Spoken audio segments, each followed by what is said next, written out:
បញ្ហាដែលមានដំណោះស្រាយនយោបាយហើយនឹងកំណែតម្រង់ប្រព័ន្ធប្រជាធិបតេយ្យនៅកម្ពុជាបន្តទៅទៀតនោះតើមានការតាំងចិត្តយ៉ាងម៉េចពីគណៈបកលោកបាទសូមជម្រាបសួរបងប្អូនជនរួមជាតិជាបឋមខ្ញុំសូមស្នើឲ្យបងប្អូនជនរួមជាតិទាំងអស់មុននឹងធ្វើការបកស្រាយអ្វីមួយមុននឹងវិនិច្ឆ័យហើយមុននឹងថ្កោលទោសសូមបងប្អូនរងចាំមួយរយៈពេលសិន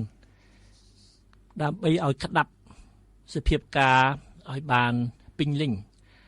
ហើយចាំមើលគោលជំហរសកម្មភាពនិងលទ្ធផល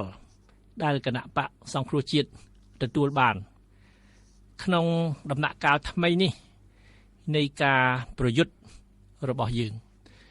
សូមបងប្អូនជនរួមជាតិធ្វើការបែងចែកឲ្យដាច់រវាងចូលក្នុងរដ្ឋាភិបាលនិងចូលក្នុងរដ្ឋសភាចូលក្នុងរដ្ឋាភិបាលគឺចូលទៅដើម្បីហៃអើគណៈបកប្រជាជនទៅចូលដៃជាមួយគណៈបកប្រជាជន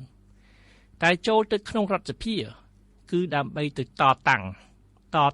ប្រឆាំងគណៈបកប្រជាជនប្រឆាំងតាមផ្លូវច្បាប់ប្រឆាំងដោយសន្តិវិធីហើយបងប្អូនចាំមើលទៅរបៀបប្រឆាំងតាមផ្លូវច្បាប់នេះនឹងមានប្រសិទ្ធភាពលើសអ្វីដែលយើងបានឃើញពីមុនពីព្រោះមិនដែលមានទេស្ថានភាពបែបនេះនៅប្រទេសកម្ពុជាដែលមានគណៈបកតែ2គណៈបកធំតែ2តទល់គ្នានៅក្នុងរដ្ឋសភាហើយជាលើកទី1ដែលកម្លាំងប្រជាធិបតេយ្យកម្លាំងស្នេហាជាតិរួបរวมគ្នាជាធ្លុងមួយមានគោលជំហរដូចគ្នាបដិញ្ញាចិត្តទាំងអស់គ្នាដើម្បីសង្គ្រោះជាតិ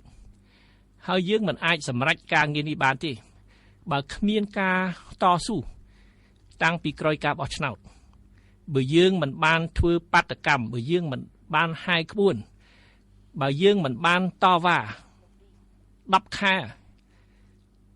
តិចទៀតហ្នឹងមួយឆ្នាំបាទច្បាស់ជាយើងមិនអាចទទួលលទ្ធផលដូចយើងបានទទួលទេច្បាស់ជាយើងមិនចូលក្នុងរដ្ឋសភាតាមលក្ខខណ្ឌដែលយើងទាមទារបាននោះទេបាទ